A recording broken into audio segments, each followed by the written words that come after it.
Good morning. This is Dr. Hansa Das, and I welcome you to my channel History with Hansa, and I welcome you to my lecture series on prehistory. This is a new series which I am going to start today, in which we are going to talk about the prehistoric age, which covers basically the Paleolithic, Mesolithic, and Neolithic ages. Prehistory is that stage of human history for which we do not have literary written evidence. Let us begin with the Paleolithic age today.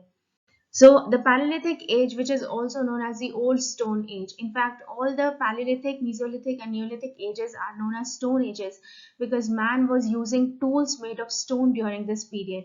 So we call the Paleolithic age as the Old Stone Age, and it constitutes the longest phase of prehistory. And in fact, it covers the whole range of Pleistocene epoch from about 2 million years ago to 10,000 BP. And in this video, we are going to talk about the major Paleolithic sites in India, the salient features of the Paleolithic age, and the subsistence pattern and the material culture of man during this period. The During the Paleolithic age, man lived by hunting animals and gathering wild fruits. So we term this period as the hunting gathering stage because man was basically a food gatherer and a hunter during this period. He survived by hunting animals and by gathering the food, the fruits and the flowers which were there in the forests, and he used these things to for his subsistence. Now he inhabited the area close to riverbanks and hilly terraces where there was enough food and mineral resources for his requirements. So he lived at those places where it was possible easily to gather food and also to hunt animals.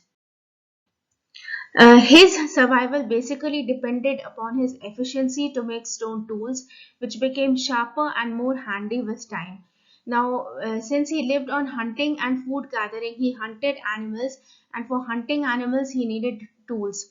Now, in this period, the tools which he made were mostly of stone, and gradually, as we will see, as man progressed from the Paleolithic to the Mesolithic to the Neolithic ages, the stone tools became sharper and more specialized with time. And there was a gradual refinement in tool types from Paleolithic to Mesolithic to Neolithic periods. And that perhaps represented the cultural growth of Paleolithic man, the manner in which he was developing. Now, the Paleolithic age has been divided into three cultural phases: early or lower Paleolithic age, middle Paleolithic age, and late or upper Paleolithic age. We will sequentially see all these ages. Now, how is this division based on? It is based on the progressive improvement in tool types, which became more and more efficient with every period. So, the kind of tools that man was making in the lower Paleolithic period, he made more specialized and better tools in the middle Paleolithic, and even more specialized and even better tools in the upper Paleolithic period. Let us look into the chronology of the Paleolithic period. Now, as we have already seen, the earliest tools in the Indian subcontinent are believed to be as old as 2 million years ago. But broadly speaking, if we classify the tools of the early, middle, and late Paleolithic period, then the early Paleolithic tools belong to a period from about 6 lakh to 1 lakh 50,000 BP. Middle Paleolithic tools range from 1,50,000 BP to 40,000 BP, and the upper Paleolithic tools are from 40,000 to 10,000 BP. This was the chronology of the Paleolithic age, the Paleolithic tools. Now, the dates may vary from site to site, but they indicate the presence of different phases of Paleolithic cultures in India in the Pleistocene period or the Ice Age. Now, it is not very certain that these dates apply specifically to all the sites during the Paleolithic period, but more or less these are the main dates because the dates may vary a little bit from site to site. Now, what were the tools and technologies, or what was the tool technology of man during the Paleolithic period? Because the primary source of information which we have about the Paleolithic age, about the Paleolithic culture and civilization, is through the lithic or the stone tools. Now, lithic technology was a combination of two factors, planning and technique. First was planning, that is to draw a picture in mind and think of a method to make a tool out of a given raw material. They had the raw material and they had to plan it in their mind first how they are going to shape that raw material into a stone tool. And the second was technique, that is the use of hands and fingers to give the tool a desired shape. How they would use their hands to give the tool a shape which they had already planned in mind. Now, let us look into the classification of the Paleolithic age, which is divided into early, middle, and late. So, first we look into the early Paleolithic age. Now, the early Paleolithic age was marked by two types of stool cultures. First is known as the Soan or Sohan culture, and the second one is known as the Acheulean culture. We will look into both these cultures separately. Now, let us look into the Swan culture first. It was named after the river Swan, which is a tributary of the Indus in Potwar Plateau of northern Pakistan. And it is represented by pebble-based tools called chopper chopping tools. So the kind of tools that man used in the Swan culture in the early Paleolithic time were known as the chopper chopping tools, which are basically used for chopping food or chopping the animals that they hunted.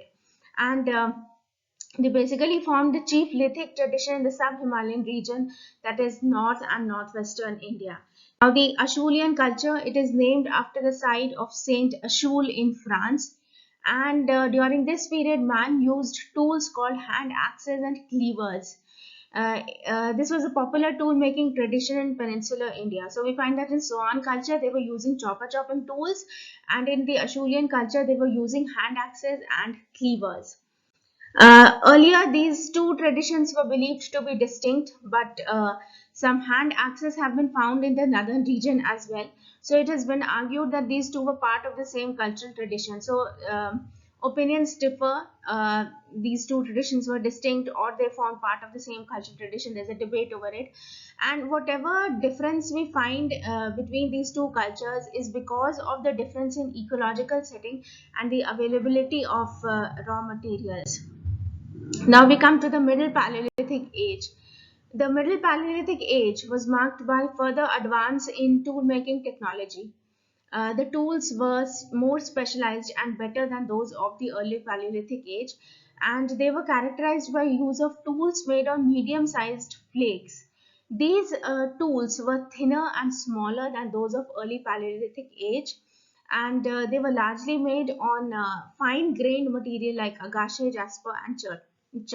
So they were more specialized than the tools of the early Paleolithic Age. Now we find that in the Middle Paleolithic Age, the tools like chopper chopping tools and hand axes and cleavers, they become rare. Hand axes and cleavers and chopper chopping tools, if you remember, were the tools which early Paleolithic man used, but these tools become rare during the Middle Paleolithic period. And now the kind of tools we have are mainly a variety of scrapers, borers, and points. The Upper Paleolithic Age. In the Upper Paleolithic Age, we find that there was a further reduction in the size and weight of tools. The size of the weight tools also decreased and the weight also lessened. And the types of tools that Upper Paleolithic man used were basically flakes and burins. Burin is a chisel-like tool made on a blade-like flake. Uh, Now, the main advantage of the Upper Paleolithic tools was that they were lighter and they could be carried over a long distance, even far from the sources of supply. So, definitely, when the size and weight of the tools were reduced, they became more handy to use, and they could be also be carried over a long distance.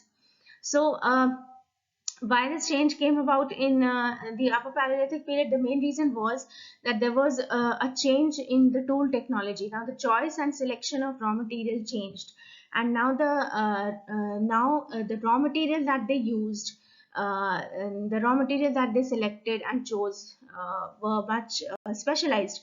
So there is use of soft and fine-grained stones, which had already begun during this period. Now, let us look into the spread and distribution of Paleolithic sites in India. There are a large number of Paleolithic sites which are spread almost all over the Indian subcontinent, from the foothills of the Himalayas in the north to Tamil Nadu in the south, and from Peshawar and Sindh in the west to Meghalaya, that is Garo Hills, and Bengal in the east. Now, there are certain areas which are devoid of the Paleolithic tools, and the only areas devoid of Paleolithic remains are the alluvial plains of the Ganges and the Indus and the Western Ghats. Now, one reason why we do not find Paleolithic sites in this area is that stone was not available as a raw material for making tools. So, since the entire culture depended upon the use of stone tools, and since there was no stone to be used as raw materials for tools in these areas, so these areas did not have any remains of the Paleolithic period. This is a map of Paleolithic sites in India. You can pause the video for a while and you can study this map in detail. I've provided you the map which covers the lower Paleolithic sites, the middle Paleolithic sites, the upper Paleolithic sites, and also those sites where lower, middle, and Paleolithic evidences were found together. Let us look into the details of the Paleolithic sites. In the north, we have Rivat in the valley of River Swan in the Potwar Plateau. You can match it with the map and study it. Jhelum Basin, that is Dina and Jalalpur. The river terraces of Beas and Banganga in Himachal Pradesh. Ladakh and Pahalgaon in Kashmir Valley. In Rajasthan, the evidence of Paleolithic cultures comes from both Marwar and Mewar to the west of the Aravallis and to the east of the Aravallis.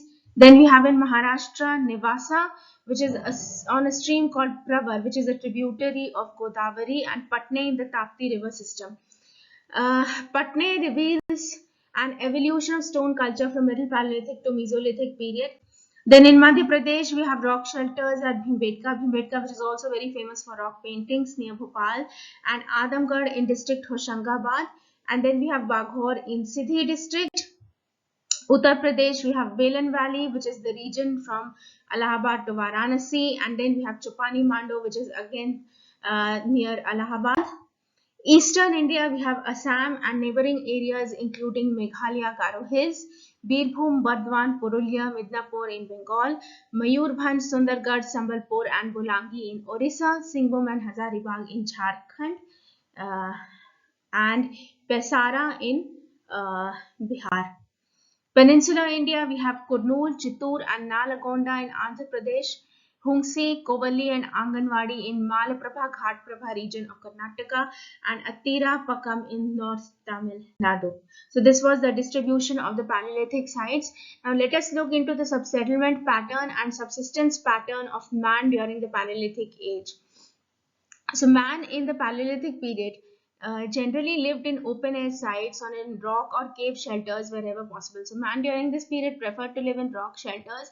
There was no kind of a house that he built, and with his subsistence pattern mainly based upon hunting and food gathering, he found rock or cave shelters the best place to settle in. And sites, as already I have explained, they were mostly close to the higher river banks or the hill terraces, so that there would be easy availability of water, and their location was governed by the consideration of easy availability of perennial water, enough plant and animal food, and raw material for making tools. So they preferred to live in regions where they could easily avail water, where they had plant and animal food. There was easy supply of plant and animal food, and also the raw material for making tools, different kinds of stones with which they could make tools. Now these settlements, that is the rock and the cave shelters where they lived in, they were basically temporary camping sites or seasonal camps where they returned after hunting and after gathering food of various kinds. Now these people lived in a band of groups called 20 or 25, and basically their movement was determined by the seasonal availability of food resources not far from their base or not far from where they lived. Their dwellings or habitation structures, there is little evidence. As already said, they lived in rock and cave shelters, so there's little evidence of the kind of dwellings that they made. Perhaps they did not make any houses, although we have some indications of the use of some thatched roof like structures. Now the chief item of their diet was animal food, acquired through hunting or scavenging, and some plant food. So far as craft activity was concerned, they had skill in making finer and sharper stone tools. And some sites have been termed as factory sites. So what were these factory sites? They yielded not only finished goods but also flakes and unfinished goods. So these were known as the factory sites during this period. Now, when we come to the religious beliefs and practices, it is believed that perhaps they worshipped Mother Goddess, who was also the goddess of nature and the goddess of fertility. And at Baghor or Madhya Pradesh, we find a rubble built platform with a triangular piece of natural stone in the center, which has been identified with Mother Goddess, which has been identified with the worship of Mother Goddess. Finally, as we conclude, we could say that gradually man evolved from the Paleolithic to the Mesolithic to the Neolithic ages, and as he advanced from one stage to another, the tool technology changed. The stone tools became more specialized and better and more handy as we move from one period to another. So, Paleolithic age, which was the longest period of prehistory, we have covered several aspects of it. If you like the video, please share it with your friends, and please also post your comments in the comment box. We will come up with the next video on Mesolithic age shortly. Thank you.